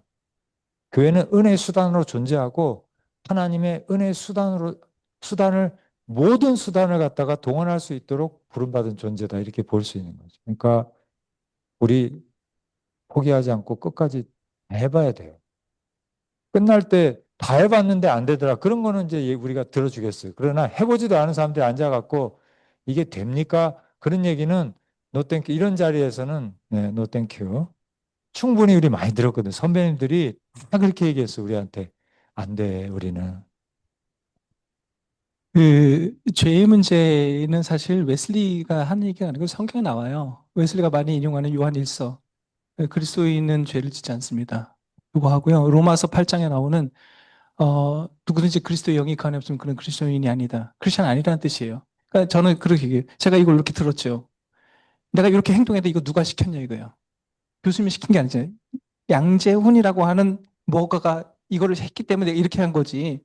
그러면은 우리가 어떤 행동을 했을 때 어떤 죄를 졌다 그러면 하나님이 그걸 시켰냐 이거예요. 내 안에서. 성령이 야 너 죄 져라고 시키지는 않았을 거 아니에요. 그럼 내 죄 짓는 순간에 누가 나를 움직였냐 이거예요. 내가 이걸 들 때 내가 지시를 내렸듯이. 그럼 죄 지을 때 마귀가 했을 거 아니에요. 그럼 내 안에 성령이 없고 마귀가 그걸 시켰다 그러면 그래서 저는 그게 막 굉장히 고민이 되는 거예요. 그래 그 순간에는 그럼 나는 크리스천이 아닌가? 사실 이 고민은요. 그리스도인의 완전에 대한 고민은 옛날부터 있었고요. 사실 1740년대 이후 그 메소디스트들의 굉장히 심한 논쟁거리 중에 하나가 바로 요거였어요. 어떻게 죄를 안 져? 이런 거. 조지 휘필드하고도 많이 싸웠던 주제고요. 그렇지만 그럼에도 불구하고 우리가 알잖아요. 나 자신의 영이 증거하잖아요. 내가 오늘 아침에 어떤 죄 누굴 막 욕을 했어요. 괴롭지요. 하지만 그럼 나는 크리스찬 아니야? 라고 스스로 물어볼 때, 야, 그래도 너는 하나님의 자녀지. 뭔가가 있잖아요. 이게 어떤 내적 증거 같아요. 그리고 그런 내적 증거가 있을 때 성령께서 그리고 우리 자신의 영이 그거를 증거해 줄 때 우리는 네가 비록 이거 물을 엎었지만 그래도 너 크리스찬 맞아. 라고 해주는 그런 것이 있는 것 같아요. 그리고 산상수훈대로 살아봤냐? 전 해본 적 있어요. 진짜로 무식하게 살아봤어요. 그런 적 있습니다. 근데 해본 사람은 그 맛을 알아요. 한번 해보세요. 아주 의미심장한 산상순들 한번 해보세요. 근데 혼자 하면 이제 너무 힘들 거고, 기도하며 또 성도들과 함께 가면 아마 하나님께서 어떤 그런 업그레이드를 주실 거예요. 그죠? 예, 분명히 주실 거라고 생각하고요. 예, 또 우리 시간이 보통 우리 11시 반에 끝나는데, 이제 마지막 한 분 정도, 우리 줌으로 들어오신 우리 목사님들도 오셨는데 반갑습니다. 혹시 좀 코멘트나 또 간단한 말씀 주시면 감사하겠습니다. 교수님, 어. 잠깐 하나 질문 드려도 되겠습니다. 네, 예, 양재훈 교수님을 웨슬리 신학 연구소에서 뵙게 돼서 반갑고요. 또 웨슬리 산상수훈을 잘 번역해 주셔서 아주 감사드립니다. 근데 제가 웨슬리 신학자님들의 강의를 듣다 보니까, 어, 칭의에 대한 웨슬리가 칭의를 얻게 된 시점이 1725년부터 시작되었다. 그렇게 말씀하시는 신학자님들도 계시고, 웨슬리의 칭의는 1738년 5월 24일이다. 그렇게 분명하게 못을 받는 분들도 계신 것 같습니다. 그래서 듣는 저희로서는 뭐가 옳은 건가 이런 고민을 해보는데, 우리가 웨슬리 회심 주간을 지키는 이유가 우리의 신앙은 칭의와 성화예라고 표현한다면 웨슬리가 경험했던 칭의는 1738년 5월 24일의 경험이 아닌가. 거기 또 성경과도 성서 신학적으로도 그렇게 연결되어지는 부분이 아닌가. 저는 그런 생각을 갖고 계신데 교수님은 어떻게 생각하시는지요? 그 다음에 또 한 가지, 왜 우리가 지금 이 시대에 웨슬리 산상수훈이 어떠한 목회적인 그런 교훈과 통찰을 주는가, 그 부분을 한번 정리해 주시면 도움되겠습니다. 예. 첫 번째, 예. 이정 목사님 반갑습니다. 그래서 그 첫 번째 칭의가 뭐 25년이냐 38년이냐 5월 24일이냐 몇 월 며칠이냐 저는 큰 의미 없다고 봐요. 저는 어쩌면은 그보다 더 설마 구원에 확신도 없이 신학교를 갔겠어요. 아버지가 목사는 아들이고 어려서부터 그렇게 신앙교육을 받았는데 그러니까 저는 아까 리시스 컨버전 얘기했듯이 칭의라고 하는 하나님 날 구원하셔서 믿음으로 사실 그거 믿음으로 말면 구원 웨슬리가 주장한 거 아니잖아요. 마틴 루터 어떻게 보면 그 전부터 이런 것들이 있었을 테고 그렇기 때문에 5월 25년이야 38년이야 이거는 의미 없다고 보고요. 저는 그 이전에도 얼마든지 했고 그 중간에도 얼마나 했고 그 뒤에도 얼마든지 했을 것 같아요. 다만 웨슬리의 기억에 딱 중요하게 크게 머리에 뭐 하나 맞은 것처럼 기억나는 그 기억들이 그때인 거지 38년 5월 24일이 진짜 칭의 경험이야. 저는 이거는 아니라고 보고 그럼 뭐 몇 월 며칠이냐? 몰라요. 그리고 그거 안다 그러면 그건 구원파인 것 같아요. 네, 구원파나 그런 거 얘기하지. 그리고 저는 충분히 25년 아니라 뭐 20년, 10몇 년에도 이랬을 수 있다고 봐요. 그리고 그거는 그렇게 중요하지 않다고 보고요. 두 번째, 아까 그건 잠깐 제가 답변을 드린 것 같아. 산상수훈이 오늘날 우리 한국 교회에 어떤 시사점을 주는가? 조금 전에 제가 말씀드렸듯이 말로만 저는 그걸 참 마음에 와닿는 게 7장 마태복음 7장 산상수훈 끝부분 보면 그게 있어요. 나더러 주여 주여 하는 자가 천국에 들어갈 것이 아니라 아버지 뜻대로 행하는 자가 들어갈 것이다. 모래에 지은 집과 반석에 지은 집의 차이가 뭔지 아세요? 둘 다 들어요. 말씀을 듣고. 그런데 누구는 들었고 한 귀로 듣고 그렇지. 우리가 산상수훈 5, 6, 7장을 보세요. 모르는 게 있나? 유치원생도 다 알아요. 오른손이 하는 일을 왼손이 모르게 하라는 예수 안 믿는 사람도 다 알아요. 그러니까 우리 크리스천들이 착각하는 것 중에 하나가 뭐냐면 내가 알고 있으니까 내가 그렇게 살고 있다고 착각을 할 때가 많아요. 진짜 그래요? 요거 질문을 진짜 진지하게 돌아보세요. 저는 주기도문을 그 6장에 주기도문 나오잖아요. 하늘에 계신 우리 아버지 바테르 헤몬 호 엔토이스 오라노스 이렇게 처음에 했는데 아버지여 아버지여 이 아버지여 하늘에 계신 우리의 이거 있잖아요. 요거 갖고 한번 기도해 보셨어요? 주기도문 하는데요. 아버지여 하나 갖고 몇십 분 걸려요. 주기도문 하늘에 계신 우리 아버지여 뭐 영원히 싸움나이다 아멘 할 때까지 30초도 안 걸리죠. 그렇게 하지 마시고요. 그 한 단어 한 단어가 오늘 나의 삶에 어떤 의미로 다가오는가. 아버지의 이름을 부를 때 제가 주기도문 아까 책 썼다 그러는데 제가 그 주기도문 책 쓰는데 6년 걸렸어요. 그래서 산상순 제가 주석책을 쓰는데 2007년부터 쓰기 시작했거든요. 아직 안 끝났어요. 지금 18년째 쓰고 있는 것 같은데 올해 주님의 은혜로 올해 안에 끝내기를 바랍니다.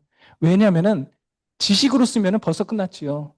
근데 산상수훈은 주님의 말씀은 알고 지식으로 한 이게 아니라 오늘 아침에 이 말씀이 나의 마음을 어떻게 건드렸고 나의 삶을 어떻게 건드렸는가 이거에 대한 고민이 있어야 되거든요. 실제로 저는 한국 교회가 그렇게 살아보면은 분명히 달라질 거라고 봅니다. 네, 감사합니다. 오늘 발제의 어떻게 보면 가장 중요한 결론이 결국은 한국 교회가 산상수훈을 진지하게 받아들이고 그 말씀대로 순종하고 실천할 때 우리 한국 교회의 어떤 생명력 또 도덕성 그리고 세상의 존경과 또 경외함을 회복할 수 있을 것 같다는 말씀 아까 발표 중에 하셨는데요. 결국 다시 말하면은 이제 성화의 길을 이제는 한국 교회가 걸어가야 일로 삼고 가르치고 걸어가야 할 때 이거를 다시 한번 얘기해 주는 것 같고 우리 그 일을 이미 일생 동안 해 주신 이제 웨슬리 목사님에게서 그걸 다시 이제 재발견하는 것 같습니다. 그래서 네, 오늘 정말 중요한 말씀을 주셨는데 예. 그래서 믿음에 의한 구원이 너무 중요하지만 올더스 게이트이 너무 중요한데 지금 우리 한국교회 상황에서는 그걸 강조할 때가 아니라 그 다음에 있었던 웨슬리의 그 노력들, 그 성화의 사역에 집중할 때다. 이제 이런 취지로 말씀하신 거죠. 그래서 저도 뭐 개인적으로는 분명히 올더스 게이트 예수 그리스도를 개인적으로 영접하는 또 개인적인 이 연결되는 중요한 회심에 또 우리 개신교 또 경건주의 전통에서 보면은 가장 중요한 확실한 회심의 사건 내지는 그런 걸로 보지만 또 지난번에 보니까 켄 콜린스 박사님도 아주 강조하시더라고 그거를 예 맞는데 그러나 지금 우리 한국 교회가 너무 그 충분히 많이 얘기해 왔고 하니까 이제는 그걸 넘어서서 그 뒤에 말하고자 했던 성화의 사역, 성화의 메시지 그리고 그 대표적인 산상수훈을 우리가 읽으면서 정말 품고 가야 된다 이런 말씀이신 거죠? 예. 너무 중요한 교훈을 저에게 주신 것 같아요. 감사드리고 한번 뜨거운 박수 부탁드리겠습니다.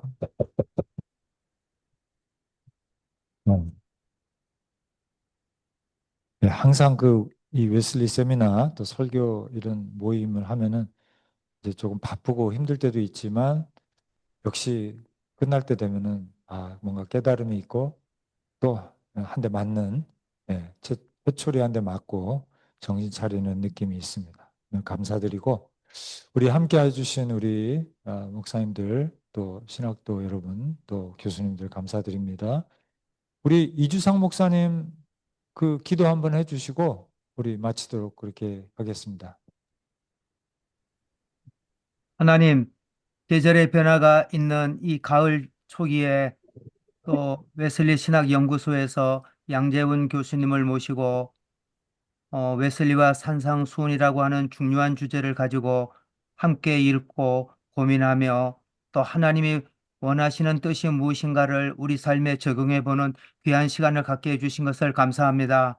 함께 하신 모든 분들에게 주님의 풍성한 은혜가 임하게 하셔서 그리스도의 완전을 향하여 나가게 하시고 또 완전을 고백하며 또 그러한 세상이 오도록 꿈꾸는 웨슬리 후예들이 되도록 은총 베풀어 주옵소서.